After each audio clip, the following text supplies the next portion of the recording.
Bonjour et bienvenue sur la chaîne ADPM. Je suis Grégory et aujourd'hui je vais vous présenter comment changer l'électrovanne sur votre machine à laver.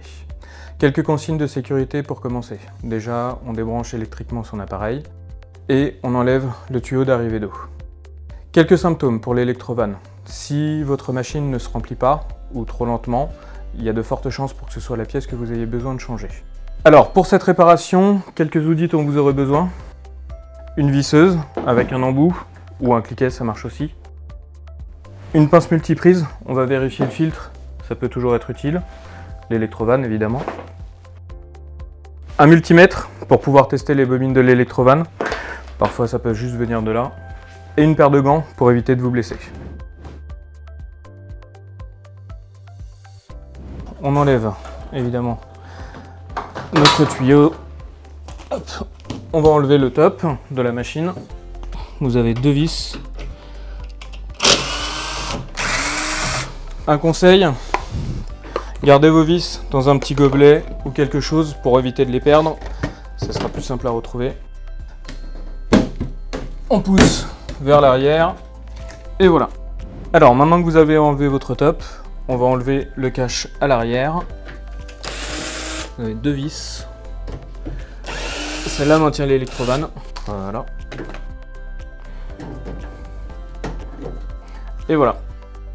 Une fois qu'on a enlevé le cache à l'arrière, vous voyez, on a deux petits connecteurs. Il y a des couleurs pour les récupérer. Sinon, vous prenez votre téléphone et vous faites une photo pour pouvoir les repérer. Alors, tac, là. Voilà. Et en voilà deux. Là, on a deux vis qui la maintiennent. Alors, sur notre modèle, l'électrovanne est fixée avec des joints. Hop. En voilà un. Et voilà le deuxième. C'est juste ça. Donc là, on va tester notre électrovanne. Parfois, c'est les bobines qui sont défectueuses. Donc là, on se met sur une résistance de 20 000 ohms. Nous, on doit avoir une valeur comprise entre 3 et 4 à peu près. Là, on est à 4,36, un peu haut, mais ça doit vouloir dire que c'est bon normalement. On est pas mal. Donc là, ça veut dire que nos électrovannes, les bobines, fonctionnent. Mais après, ça peut être à l'intérieur, le système qui peut être abîmé et du coup, ça ne fonctionne plus. On a vu que nos bobines étaient bonnes. Je vais regarder le filtre. Parfois, ça peut être lui qui est bouché. Et voilà.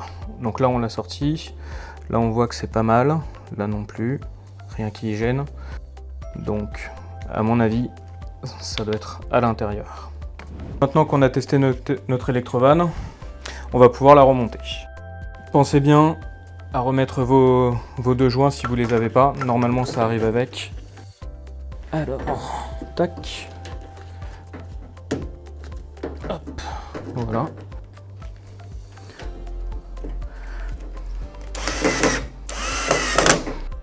Ok, donc là j'ai remis mes deux vis, je vais rebrancher. Par contre, on voit que mon code couleur a été modifié. Mais la position des vannes, lui, ne bouge pas. Hop, donc là, je repars, je rebranche, c'est juste clipsé. On peut remettre notre cache. Et voilà. Maintenant, on va remettre notre top. Donc vous avez des petits ergots qui vous permettent de les mettre là.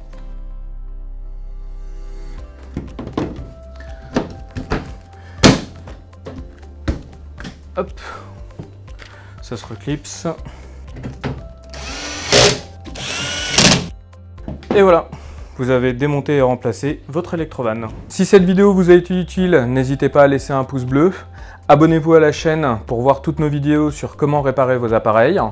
N'hésitez pas, si vous avez une question, à la laisser en commentaire. Vous trouverez dans la description les liens vers notre site adpm.com pour vous permettre de trouver toutes les pièces qui correspondent à votre appareil. Et à bientôt sur ADPM.